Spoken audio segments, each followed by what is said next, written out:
Learning to thrive in solitude is probably one of the biggest lessons I've learned in my life. Today, I know it's undeniable. We're going to get into how to live a life in solitude while not isolating yourself from the rest of the world.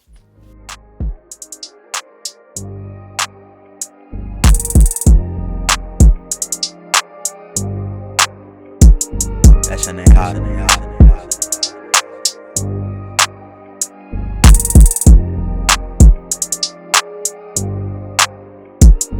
Ladies and gentlemen, welcome back to Always Undeniable. I'm your host, Sanaa Collins, and I'm here bringing y'all the second installment of Season 4. Before we get into it, make sure y'all go back last week. Y'all tap in with the opening episode, which is building a new life without burnout. Very important topic, as is this one today. Before we get into it, be sure you follow me on socials if you don't already, but you already know what this episode's about. You clicked on it, you saw the intro, now let's get into it. I think there's a clear misconception between what solitude is versus what society thinks it is. When we're talking about solitude, I'm talking about self-sufficiency, the ability to complete a task, do something, or handle your own business without needing to be backed by 1,000 people in order to feel successful. Especially in this day and age, there are a lot of people I know and a lot of people that exist in the world that cannot do a task, cannot feel motivation, and don't have or feel a purpose without other people. And to me, that's an issue. Solitude and isolation are two different things. And in my description, you probably started thinking isolation. But isolation is more of a negative thing, because when you're isolating, you're taking yourself out intentionally from anyone else, anything else. And that's not what I'm saying. I'm not saying you need to go ahead and live your life alone, because that's stupid and it's unrealistic. What I'm saying is you have to be self-sufficient in order to actually be efficient and have a purpose when it comes to the rest of your life. Self-sufficiency is everything, and self-sufficiency changed my life for the better. When I wasn't self-sufficient, I was always depending on other people, other things, and really anything else to bring me to the dance, when at the end of the day, all I needed was me. And because I didn't understand that, I wasted so much of my time. And so now I'm trying to help anyone else, especially the people listening right now, understand how important solitude really is. Solitude's easily defined as the conscious choice to pull yourself out of the chaos for creative reasonings, overall peace, or just to be alone for a moment. Whereas when it comes to isolation, that's more of an involuntary sort of thing where you've been forced out. You don't have any kind of control over the situation. And I think, again, as I said in the beginning, a lot of people sort of blend the two and think they're the same, when in reality they're completely different. And funnily enough, I made the exact same mistake maybe 2 months ago on a video I did where I talked about isolation and solitude. I think I named it "Don't Be Scared to Thrive in Isolation," something along those lines. But I made the same mistake myself in kind of knowing that they were different, but not thinking quick enough to say this is solitude you're talking about, not isolation, which I'm going to redo that video one day, because I absolutely need to fix that, and I need people to understand the difference. Because at the end of the day, that's where I feel like a lot of the stigma comes from when it comes to changing your life and utilizing solitude, is people think solitude is isolation, when once again they're completely different. If you know me personally, y'all know that my best work has been done in solitude, whether it's my body transformation, whether it's this podcast, my platform, everything Always Undeniable is, or just me in general. My best work has come in solitude. As crazy as that might sound, there's no room for distractions. I can work on my podcast, go to the gym, have free time, play video games, whatever. I can do it in my own time whenever I want to do it. It's so important for me to have solitude, and that is why I'm preaching it to y'all right now. Because like I said, I lived a life of the opposite of solitude, where I was just constantly looking for approval, constantly being around friends, constantly just being around people. And while that's great, like, you absolutely need that 100%. Do not take the message I'm saying and saying I'm telling you not to have friends, a life, family. Like, I'm not saying that. What I'm saying is, for you to be the most self-sufficient, you have to know how to move by yourself in more scenarios than not. Because think about it, at the end of the day, you can't depend on other people to live your life for you, to get you to move in your life. There are people I know that program themselves to believe that they can't function without another person or other people in their lives. And it's simply because they've never actually taken the time to try and work and navigate solitude. And I'm not saying it's an easy thing to do, because it's not, especially when you're coming from, for me specifically, I was somebody who was constantly around friends and everything like that. But then COVID sort of forced that isolation, being that I went to a college that I'd never been to before. I knew one person at the school who didn't live on my floor, or two people, regardless, didn't live on my floor. So I was kind of on my own. Then I was dealing with all the other outside factors I've talked about. I know it was in the novel before. So in my case, I turned isolation into solitude. And that is such a powerful thing that I think a lot of people are capable of. And people being able to make that type of a change can change their lives in ways that they don't even understand. And I've had these conversations with these people specifically. I'm like, just look at me, look at my story. You know everything I've been through. You know where I was versus where I am. And it's all because I learned how to navigate my life through solitude. I wholeheartedly believe the reason I do my best work in solitude is because I think a lot of people tend to get distracted, and every action people take when they're always around others becomes almost performative in a way. There are a lot of people who really aren't genuine in the things that they do, the things that they say, and the actions that they take. And when you're in solitude, when you're making decisions in solitude for, however you're going to approach life that day, let's say, for example, you have a choice always to be the most authentic version of yourself, and you never feel pressure to be anything else. And I think, again, when you don't move in solitude, you always feel pressure to kind of uphold the version of yourself that other people may have of you in their minds, if that makes sense. And again, that can all be avoided when you're able to work in solitude. And that's not the main reason that I work in solitude necessarily, but it's just kind of a thing I've noticed, or an element that's popped up, being that I've moved in solitude for so long now, even though I started off in isolation. Now, again, I'm going to keep reiterating it throughout this video. Moving in solitude is not a bad thing. It doesn't mean you're cutting yourself off from the rest of the world. It doesn't mean that no one can get through to you. That's not what solitude is. Solitude is simply the ability to just get yourself right in your own terms at your own time, then still integrating successfully into society. And that's what I do every single day. I work a job where I'm constantly socializing. I work another job, the business here, where I'm constantly, again, socializing. So I'm always talking to people. Whenever I'm at the gym, I talk to the people that I know there. It's constant socialization in my life. So there's never a shortage of people for me to talk to in my everyday life, people to talk to, people to relate to, just whatever. I still have a normal human experience, normal human everyday interactions. But the solitude piece comes first, because I need to make sure my physical health is right. I need to make sure my mental health is right. I need to make sure that my business is right. I need to make sure all these things are right first. Then I have time to utilize my free time later, however I see fit. Now, you've probably already picked up on it throughout this video, but one of the key benefits of moving in solitude and thriving in solitude is the fact that you let go of needing other people to support you. As I've said, you let go of the constant need to be around people. I get it. It's fun to be around your friends. It's fun to be around your family and just to experience those normal human interactions, as I've said before. But the problem is, sometimes people get too wrapped up in that and forget what's important. They forget to prioritize themselves. They forget to prioritize their mental health, their physical health, their overall well-being. And it's why so many people in society, especially in my age group, that 20 to 23 range, or that 18 to 23 range, are so wrapped up in whatever situation they're in. A lot of times it's self-inflicted.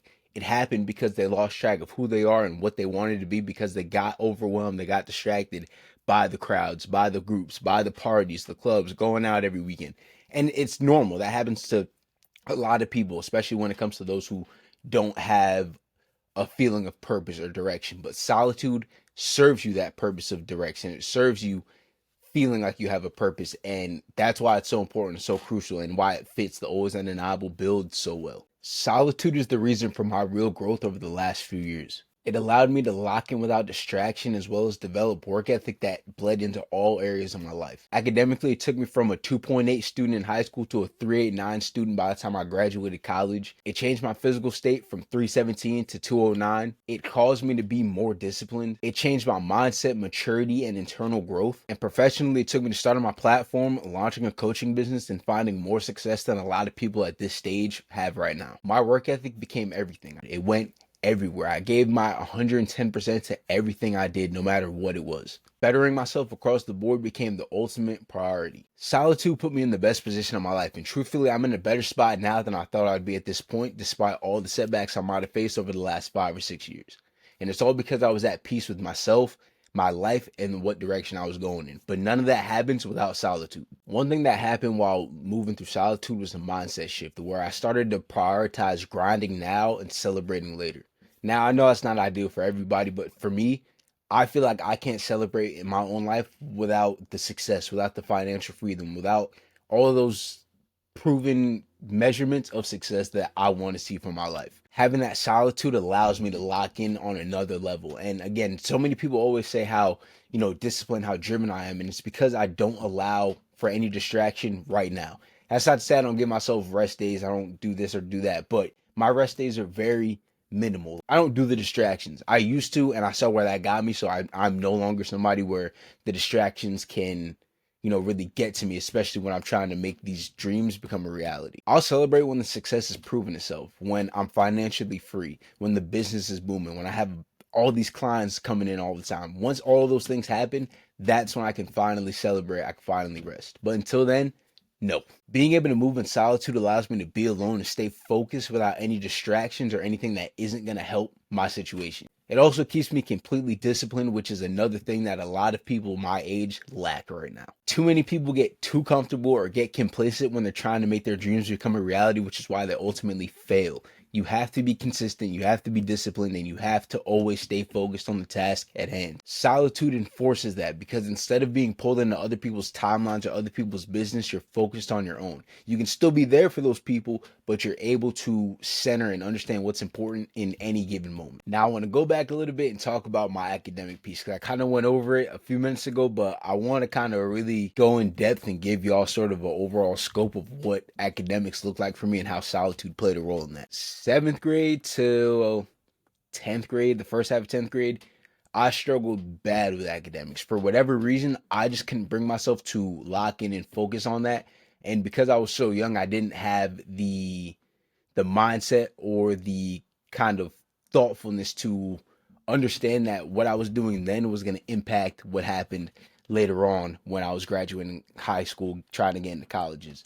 And so because of that, my grades were always really low and I wasn't really putting in a lot of effort, a lot of time. I was doing the bare minimum or less and then prioritizing being with my friends or prioritizing being on social media, playing video games, whatever. I was doing more of that than I was actually working on school, and it cost me in the long run. And when I got to senior year, I think I've told the story before when I was on an album. When I got to senior year, I'd been playing football. I was, decent, solid enough to have earned college attention, and the school I really wanted to go to, the school I thought was going to be where I ended up for the next 4 years, ended up pulling back any communications and potential offers from me because of where my academics were at the time.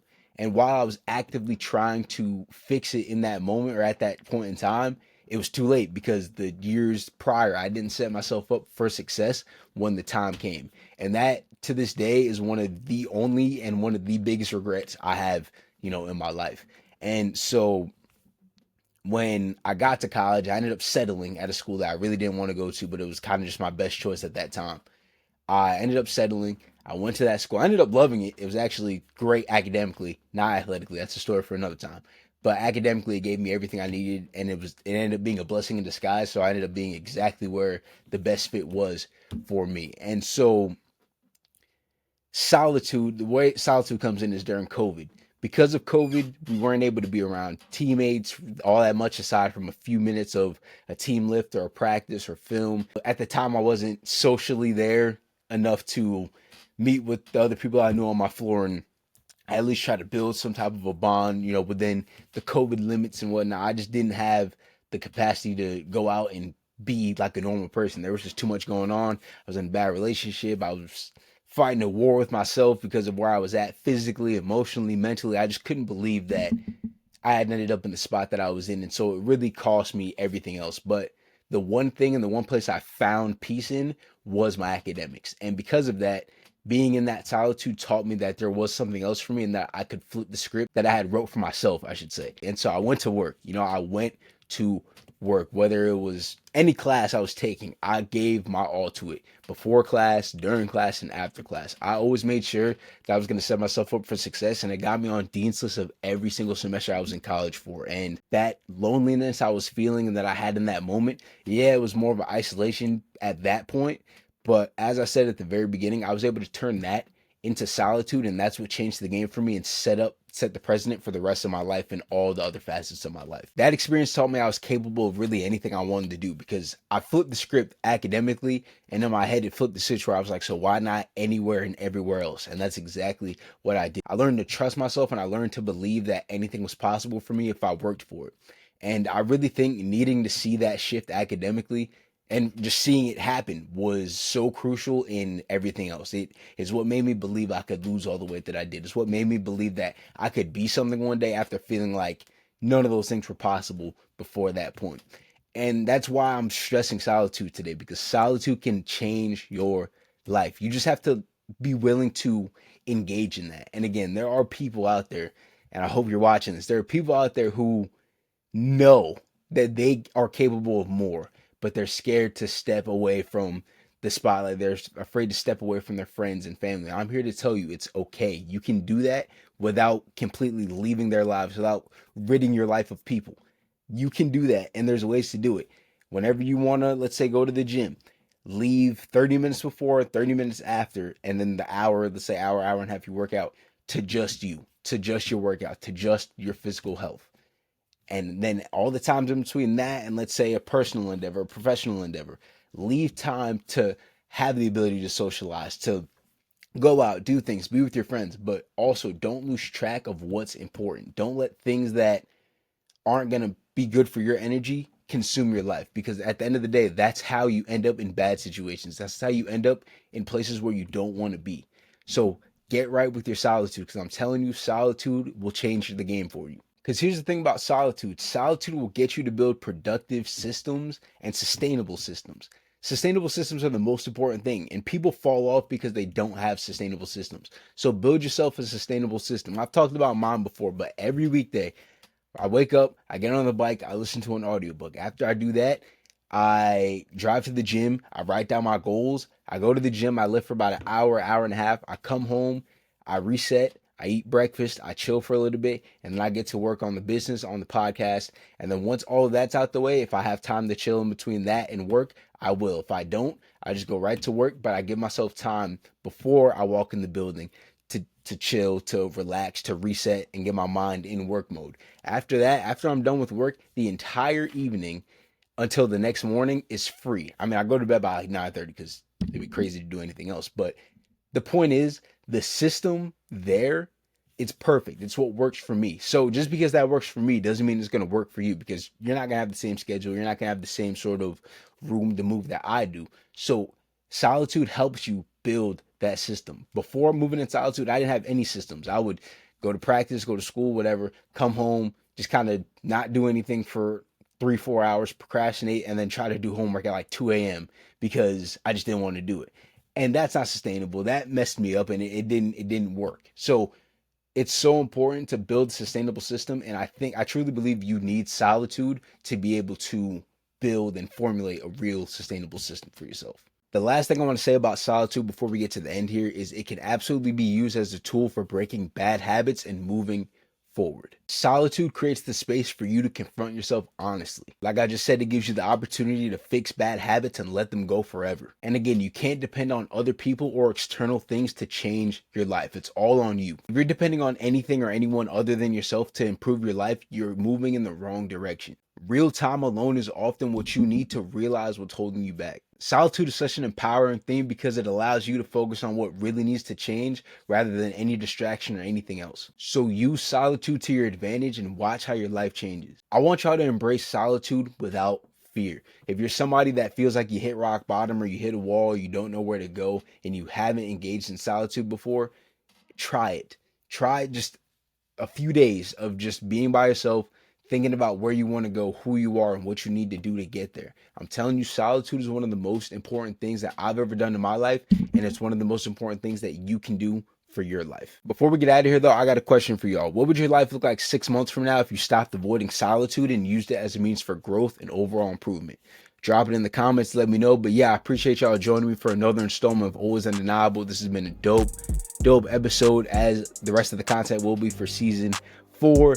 We're here, we're live. I'm so excited for the season. Make sure you stay in tune with me on social media. I post every single day. If you're in need of life coaching or you're interested in life coaching, follow me on socials, DM me Undeniable, and let's have a conversation to see if the Undeniable method will work for you. I appreciate y'all. Until the next one, stay blessed, stay positive, stay motivated. This has been Always Undeniable.